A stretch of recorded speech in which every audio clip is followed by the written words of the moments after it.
Hey guys, this is Lay Boy Scout. I'm here with Tyler. Today we're here to play with some knives. We got the Scar Blades knives actually. This one is the Crusader, and this one is? This one is the Papa Bear. Papa Bear. My meat cleaver. Yeah, both of them pretty impressive knives. We're going to do some, have a fun time with them here today. Now, Tyler, tell us about the scenario that we're going to try to replicate here and what we're going to be doing with these knives. What we're going to do is create fire. If I found myself at 5 p.m. in the mountains like this, I know I need fire to make it through the night. So we're going to build some bow drills and showcase the knife in the process and bring you guys along.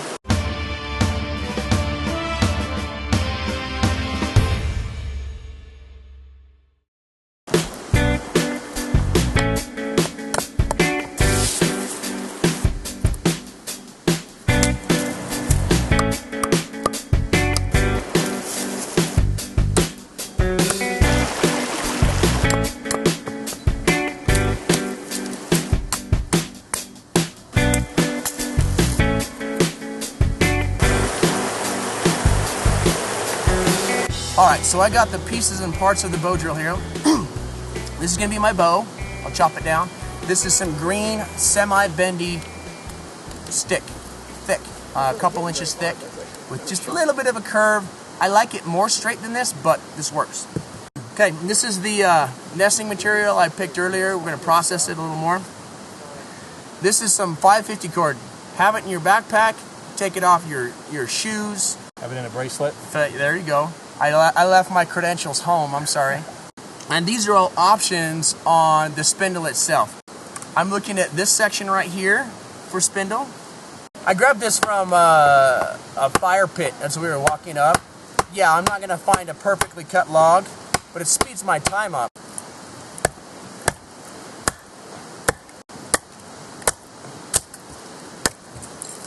So now I have the beginnings of the baseboards. I'm going to have to actually chop or see if I can baton the back of it off. All that matters is it's flat on top, flat on bottom.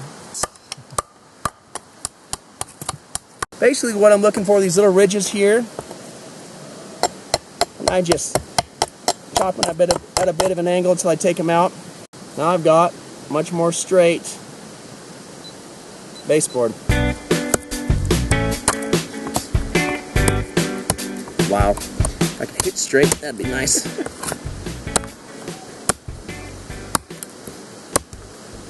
There we go.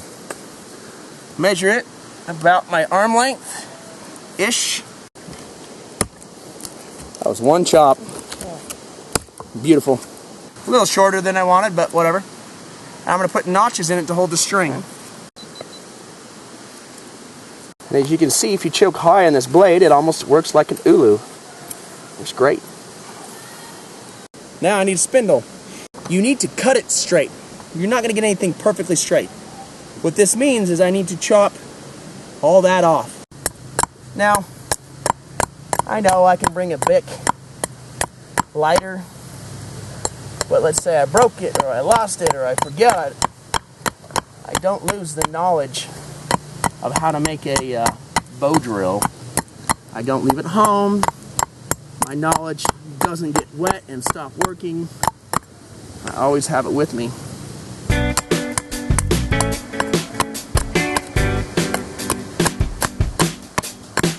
I've already kind of inadvertently got a pointy side and a less pointy side. So this pointy side, you want it to be super pointy so there's less friction on your socket. Okay? The other one you want to be fat like a crayon so there's more friction where you want to make the fire. I put the fat part down and the skinny part up, and I wrap away so that it looks like this, not like this. You don't want that stick knocking against your bow. Now 550 cord is a dynamic rope. It stretches just a little bit, so I'm going to twist this at about a 45-degree angle so it's loose, and that's where I want to make it snug. Pull this sucker out of here. Keep my thumb on it, and again, tie one, nice snug, two, just basically flipping a loop in it, and snug it up. Alright? Get it in there. Use this backside, that's what that's for anyway. Cut right through it. Nice. Before I get too ahead of myself, I need to make my nest functional. Nothing like having an ember and no place to put it. You need to grind it until it is fuzz. If you think it's enough, keep on grinding it. See how powdery that makes it? The more fibers you have, the more surface area there is for that little ember to grab. These big chunks too, I'm going to stick them out here and take them out. Just want that stringy stuff. So now I've got a place for my ember once I have an ember. Okay? So what I need to do first is a burn-in, right? I take the distance of my spindle and I pull it back about a half an inch, because what's going to happen is it's going to walk out just a little bit because the heartwood's denser than this external wood. So right about there, maybe back a little bit more. I wish I had a bigger board, but use what you got. Right about there is the ideal spot. Okay, just going to make a little notch to start me out.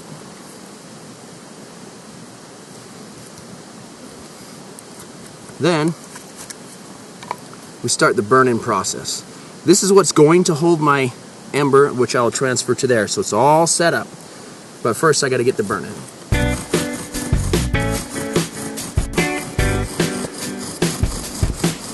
Basically what I'm doing here is I'm burning this until I can find the center of my hole.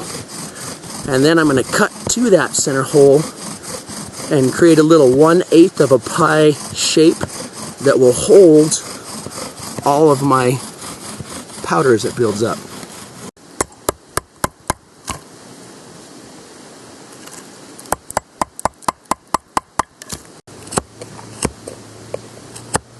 It's not quite to the center of the bow drill hole. Okay, that's the center, it's just short of it. Because if I go right to the center, it's going to waddle its way right out of that hole. Okay, so I can get it nice and steady, and then I start adding some pressure to it. You just want consistency until you build up a pile of stuff. You don't need to go fast and you don't need to push real hard until you want the fire. Then you speed it up and give it a little bit of pressure. But if you do it beforehand, you'll be exhausted.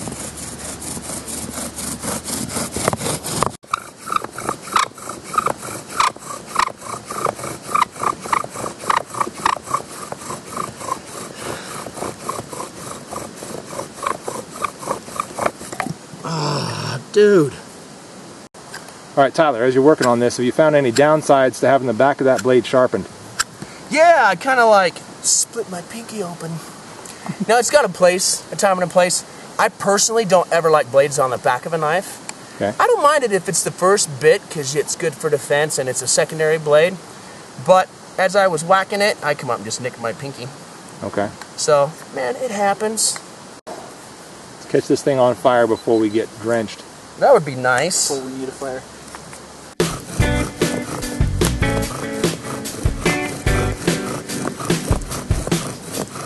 Yeah, that was wishing.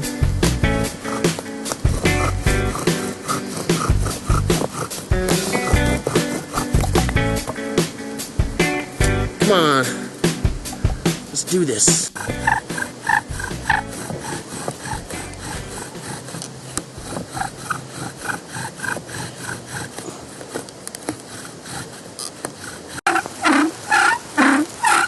Keep going.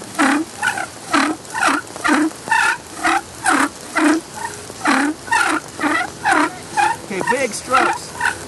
This is gonna catch it on fire. Oh, we got it.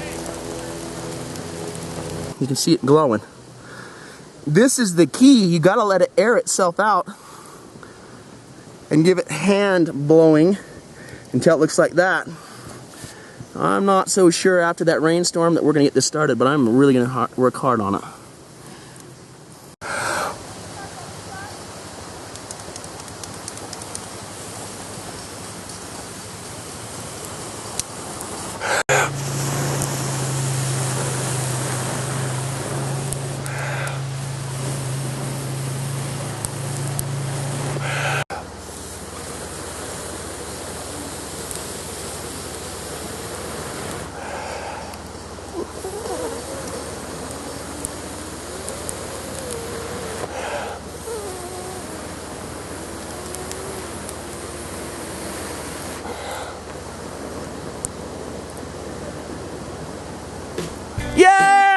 That's flame.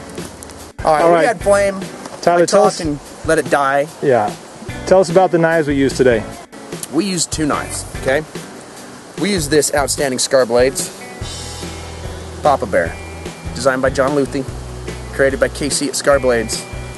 And it has my name on it because I'm special. You want a custom, put your name on it, call him. Awesome. Okay? You want some embroidery. You want some emblazoned emblem, throw it on there. So, nice. But this is well worth it. I'm out here in the rain in the mountains, and if I really had to survive with this one blade, I can do it with this one blade.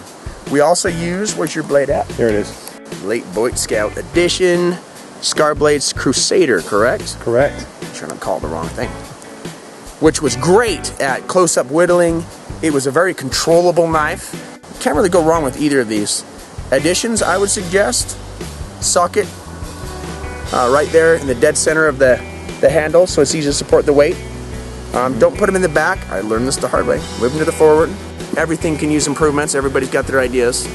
But having said that, I'm very impressed with the robustness, the controllability, the handling, the custom features that you can add to the blade. And arguably, it's hard to beat a one survival blade when it comes to these guys, when it comes to Scar knives. All of their blades are thick and robust. It's really hard to go wrong with them. So that's my suggestions with the Scar blade knives, and that's my assessment. It's outstanding.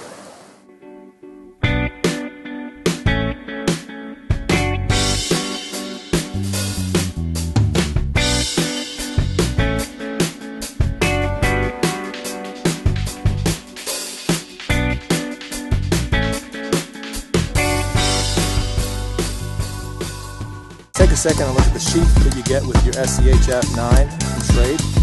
This is a nylon sheath. The quality of it is okay. I'm not going to say that this is the really tough, really high quality stuff. It seems to be holding up just fine so far.